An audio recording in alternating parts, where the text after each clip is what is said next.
ഇന്ന് എന്തായാലും ഞാൻ എൻ്റെ വീടിനടുത്തുള്ളൊരു സ്ഥലം നിങ്ങൾക്ക് കാണിച്ചു തരാം കേട്ടോ.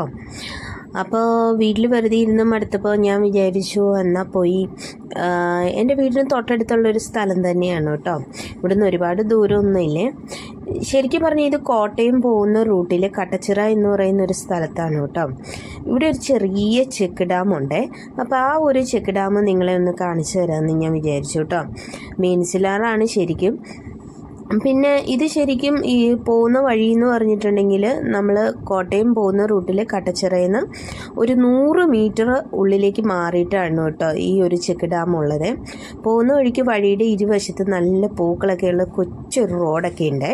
നല്ല ഭംഗിയാണ്. ഞാൻ നേരെ അവിടെ നിന്ന് രണ്ടൊന്ന് പൂവിൻ്റെ അരിയൊക്കെ എടുത്തു കേട്ടോ.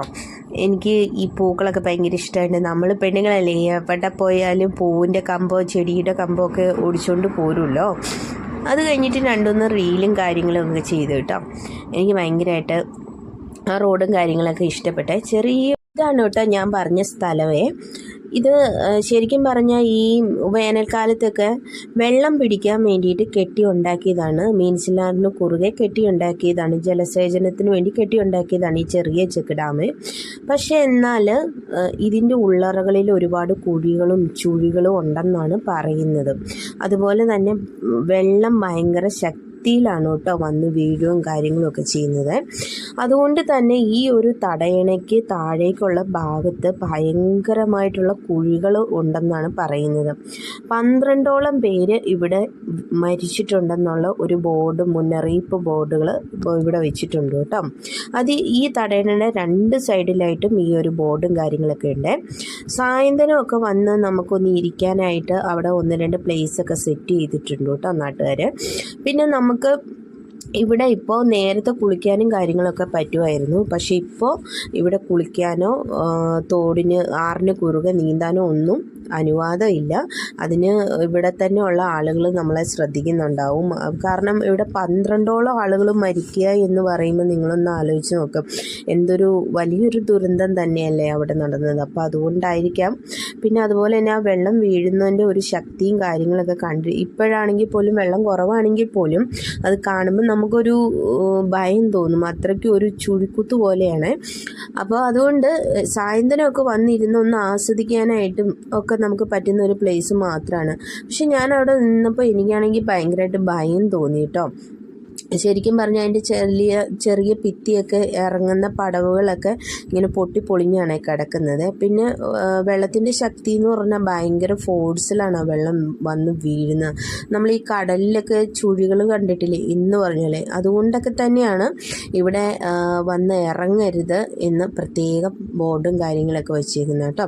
പിന്നെ സായന്തനത്തിലൊക്കെ നമുക്ക് അവിടെ വന്നിരിക്കുന്നവരൊക്കെ ഉണ്ടായിരുന്നു. പിന്നെ ഞാൻ കുറേ മീൻ പിടിക്കുന്ന ആളുകളും ഒക്കെ ഉണ്ട് കേട്ടോ അവിടെ. ഒരുപാട് തന്നെ മീനെയൊക്കെ പിടിക്കുന്നവരെ കണ്ടേ. പക്ഷേ എനിക്ക് അതിൻ്റെ അകത്തുനിന്നും ഞാൻ എടുത്ത 1-2 വീഡിയോസ് ക്ലിപ്പൊക്കെ എവിടെയോ ഡിലീറ്റ് ആയിപ്പോയി. അപ്പോൾ എനിക്ക് അതിൻ്റെ അകത്ത് കൂട്ടിച്ചേർക്കാൻ പറ്റില്ല. പക്ഷേ അവിടെ ഒരു ചേട്ടൻ മീനൊക്കെ പിടിക്കുന്നുണ്ടായിരുന്നു കേട്ടോ. അപ്പോൾ ഞാൻ കുറച്ച് മീനൊക്കെ പിടിക്കുന്ന ഒരു ഇതൊക്കെ ഉണ്ടായിരുന്നു. എല്ലാം പോയി. എന്തായാലും ഈ ഒരു ഭാഗം നിങ്ങളെ ഒന്ന് കാണിച്ചു തരാമെന്ന് ഞാൻ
പിന്നെ ഇവിടം കാണാൻ വരുന്നവർ പോയി കാണുക, ആസ്വദിക്കുക. പക്ഷെ ഒരിക്കലും അവിടെ ഇറങ്ങാൻ ശ്രമിക്കരുത്. ഒരുപാട് ആളുകളുടെ ജീവൻ പോയൊരു സ്ഥലമൊക്കെയാണ് കേട്ടോ. അപ്പോൾ ഈ ഒരു കുഞ്ഞു കാഴ്ച നിങ്ങൾക്ക് ഇഷ്ടപ്പെട്ടു എന്ന് ഞാൻ വിചാരിക്കുന്നു. ഇതുപോലെയുള്ള കുഞ്ഞു കുഞ്ഞു നാട്ടുകാഴ്ചകളും ഒക്കെ ആയിട്ട് നമുക്ക് വീണ്ടും കാണാം. അതുവരെ ടാറ്റ, ബൈ ബൈ. ഇപ്പം തന്നെ നല്ലോണം സന്ധ്യ ആകാറായിട്ടുണ്ട് കേട്ടോ. അപ്പം ഞങ്ങളുടെ നാട്ടിലുള്ള കിടങ്ങൂർ സുബ്രഹ്മണ്യ സ്വാമി ക്ഷേത്രത്തിലും ഒക്കെ ഒന്ന് കയറിയിട്ട് ഞാൻ ഈ ഒരു സ്ഥലത്തിനോട് ഗുഡ് ബൈ ഒക്കെ പറയുക കേട്ടോ. അപ്പോൾ കാണാത്ത കാഴ്ചകൾ കാണാൻ മേടെങ്ങും പാറി നടക്കും.